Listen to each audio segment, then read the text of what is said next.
on debt, I think we all, if these bonds are being spun a little bit or sold today as a great idea and we're refinancing higher debt, if that was the case, and I'm not going to speak for my colleagues, probably would have voted along. This bonding was sold to the legislator to pay budget expenses, not to pay off lower debt. We all get refinancing. It's the greatest thing. It's the biggest boom going on. Everybody's refinancing euro trade. So I think we got to be very clear to our listeners and our constituents that this wasn't a refinancing act. And if it was, we better go back and tell the Supreme Court that this was a gimmick and that the intent was to refinance, because this was not the intent. If it works out, God bless you. But the intent was not to refinance these bonds on the back of new debt. And what Assemblyman McKeon and I on the debt, I think, you've been there decades with billions and billions of dollars accumulated debt.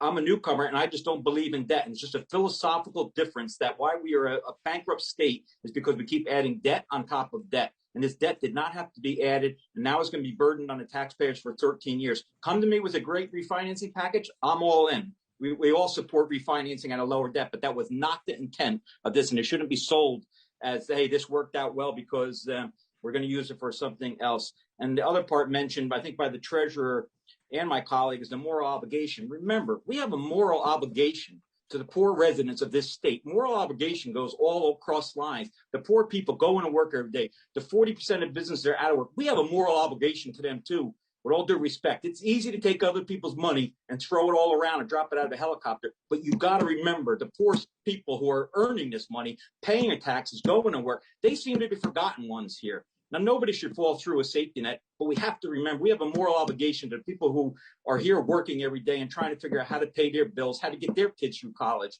If it was that easy, Assemblyman McKeon, printing money, let's just print unlimited. It's not that easy. At some point, the bills come due.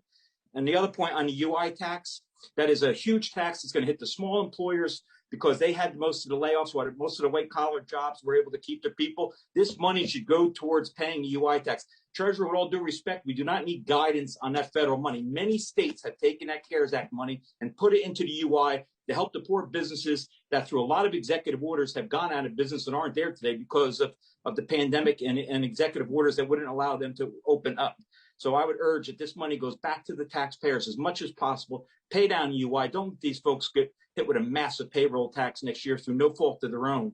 And I think I've pretty much covered everything on. Oh, the other important point is we keep talking about the huge payments of pension and schools, which I think there's a lot of agreement on. That's only half of the $4 billion increase. So I think we just got to get on the record very clearly. If you're listening to this here and you think the overwhelming percentage is going to schools and the pensions, half of it. So there's another $2 billion going into additional spending beyond the schools and the pension. So, Chairwoman, I know it's been a long day, and I really appreciate, but as budget officer, I just wanted to make those points on behalf of my team. So, thank you.